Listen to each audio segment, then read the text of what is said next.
Minimumin që duhet kishim patur për njëri tjetrin sot është respekti për ta dëgjuar njëri tjetrin dhe për të diskutuar hapur për çështjet që na takojnë ne dhe mos merremi më me çështjet që i takojnë Evropës, dhe pse ajo thot her pas here jo hapjes së negociatave.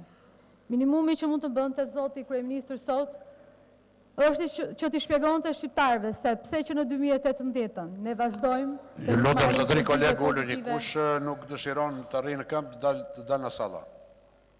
Kolegë deputet që jeni në këmbë, ose uluni ose dilni në salla. Minimumi që ai duhet të bënte është që t'i shpjegonte shqiptarëve sot pse ka që në 2018 që nuk hapen negociatat.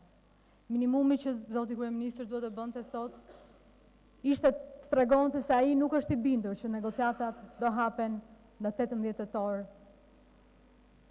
2 javë më vonë. Minimumi që ai mund të bënte ishte që të shpjegonte shqiptarëve se këtu ky fshat, që ai e quan fshat, është fshati i atij që ka 6 vjet që e mbi zotëron dhe 20 vjet që e pushton. Minimumi që ai mund të bënte sot është që të thonte shqiptarëve se ai është pikërisht ai që e ka mbajtur vendin peng. Është pikërisht ai që në orën e tij vendi u kanabizua që prej vitit 2014, 15, 16, 17 dhe asnjë njeri nuk u mbajt përgjegjës për këtë gjë. Minimumi që ai mund të bënte sot është i shpjegonte shqiptarëve se Shqipëria është antare e NATO-s që në 2009 dhe Maqedonia e Veriut është antare e NATO-s vetëm një vit më parë.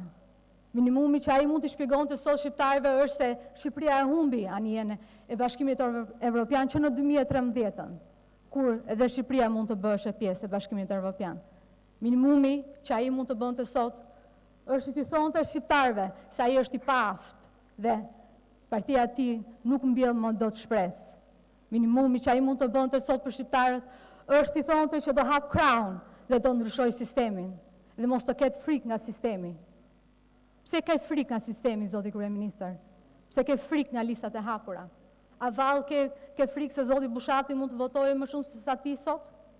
A vallë ke frikë se zoti Xhafaj ndoshta mund të votojë më shumë se sa ti sot? A vallë ke frikë se zoti Pandeli Majko mund të merrte më shumë se sa ti vota sot? Sepse jeni ju që e keni ndryshuar këtë kabinet. Jeni ju që vazhdoni dhe diktoni këtë qeveri. Pa asnjë socialist të vërtet. Pa asnjë kontribut të vërtet. Ke një qeveri e cila vazhdon dhe bën po të njëjta gjëra, propagandë gjithandej. Dhe ti vjen prapë i shpjegon shqiptarëve që nuk është faji jon, nuk është faji i kësaj qeverie. Nuk është faji i jon që Gjermania apo Franca apo Hollanda nuk na do. Nuk, po pikërisht janë ata që shpeshherë na thonë ne, që problemet e tyre vijnë pikërisht nga ne. Vijnë pikërisht nga ne sepse jemi ne ata që shkojmë dhe emigrojmë dhe shkaktojmë problemet të cilat nuk kemi krenar. Jemi pikërisht ne dhe ky kryeministër që e ka bërë këtë vend që shqiptarët të largohen masivisht. Është pikërisht ky kryeministër që është delja zezë sot, që nuk po i lejon shqiptarët të hyjnë në Bashkimin Evropian. Është pikërisht ky kryeministër që nuk tregohet i sinqert dhe vazhdon të gënjejë her pas here.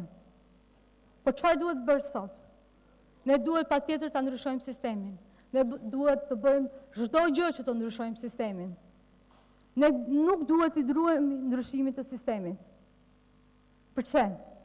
Sepse e vetmja vot e lirë që do vi këtu në parlament dhe të vetmi njerëzit që do e përfaqësojnë këtë kuvend do jenë njerëzit, ata që do kenë mundësinë e fundit për të patur mundësinë për të përfaqësuar në kuvend. Sot çdo qytetar ka humbur besimin te vota e lirë, ka humbur besimin te institucioni votës. Sot çdo qytetar ka humbur besimin se ne kemi një demokraci funksionale. Sot ne duhet bëjmë çdo gjë të pamundur për ta rikthyer besimin te qytetarët. Që në momentin që unë vendosa në listën e Partisë Demokratike, kam patur vetëm një synim dhe nuk lëviz nga ky synim asnjë centimetër. Arsyeja pse jam futur në politikë dhe vazhdoj të qëndroj këtu, pra aq sa kohë më jepet mundësia, është pikërisht për të shtyrë agjendën evropiane, për të çuar përpara ëndrrën e vetme të shqiptarëve. Çdo hap që kanë bërë deri më sot, e kanë bërë me këtë idealizëm dhe me asgjë tjetër në mendje. Vendimi final për çeljen e negociatave nuk është fitore për partitë apo për kryetarët e partive. Qëllimi për të futur Shqipërinë në Bashkimin Evropian është në një interes që shkon përtej partive dhe individëve. Nuk është ushqim për militantët për të lavdëruar veten apo për të hedhur baltë mbi kundërshtarin. E vërteta është se ky mentalitet drishkurtër militantes ka prodhuar kriza të vazhdueshme dhe Shqipëria e ka pësuar, duke zvarritur të gjitha proceset e nevojshme për zhvillimin e vendit. Është pikërisht kjo elitë politike që ka mbjellur pesimizëm duke bllokuar transformimin e Shqipërisë. Kolegët e mi të opozitës gjithashtu ndjen kaq patriot të ndershëm që thonë sot me plot gojë që reforma në drejtësi dhe reforma zgjedhore janë dy reforma që mbajtur në këmbë pikërisht nga këta deputet.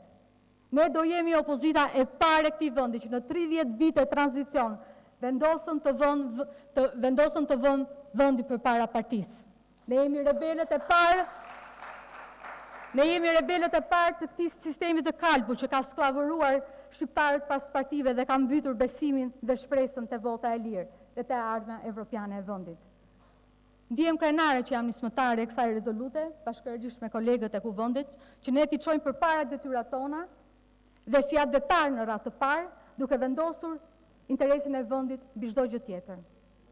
Nuk do punoj asnjë ditë kundër përparimit të Shqipërisë. Nuk do punoj asnjë ditë që të mbaj zvarr vendin tim dhe t'ia lej pushtetin atyre që e kanë shkatruar deri më sot.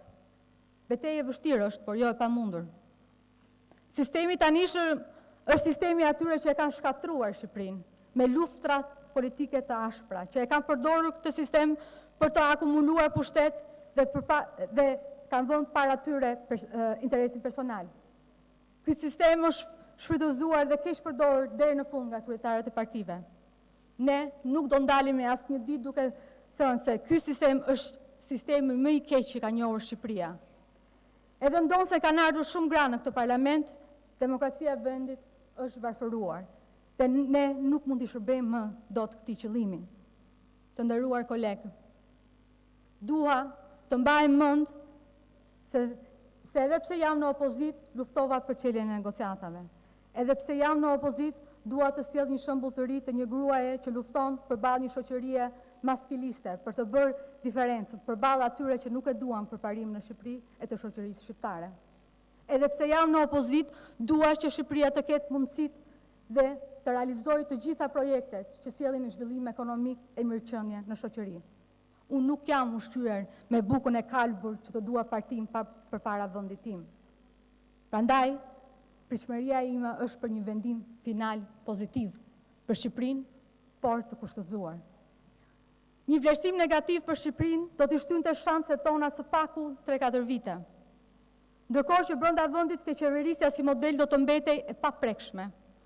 Ndërsa vala e pesimizmit mund të ekstremizohet dhe të kthehet pjesërisht në një investim anti-evropian dhe anti-amerikan.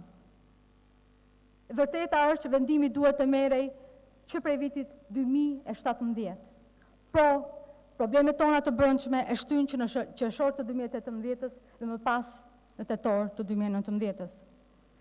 Nga viti 2018 deri tani, në aspektin e demokracisë funksionale, Shqipëria ka bërë hapa pas. Dështoi me zgjedhjet lokale, ka rritje të raportimeve për shkelje të drejtave njeriut, ka presion mbi mediat, si dhe ka një opozit të gjumtuar që sillet në mënyrë destruktive dhe jashtë institucionet të përfaqësuese. Gjithsesi, gjatë kësaj periudhe ka patur një progres të lehtë në ecurinë e vettingut, në drejtësi, krijimin e KLP-s, KLG-s, KED-s dhe ecurisë drejt korrumit të gjykatës kushtetuese, por ende nuk ka rezultate në luftën ndaj korrupsionit. Dënimi i vetëm i bërë si maskimi një dënimi të një zyrtari të lartë ishte dështim përballë një realiteti të hidhur të viteve të fundit, ku rritja e grupeve kriminale në valjen e mbjelljes së kanabisit, që në fakt kanë ndikuar negativisht në ekonomi dhe në tregun konkurrues, por edhe në perspektivën tonë evropiane, ka mbetur pa autor dhe pa përgjegjës. Si qytetare e Kuvendit, unë e di dhe e pranoj se vendimarrja që do merret për Shqipërinë nuk është statike dhe midis të gjitha opsioneve, më shumë Europë në Shqipëri do të na bënte mirë të gjithëve. Përfshi forcimit të demokracisë dhe stabilitetit në rajon. Ndaj, pritshmëria ime është për një vendim pozitiv. Ndaj, unë kam bindje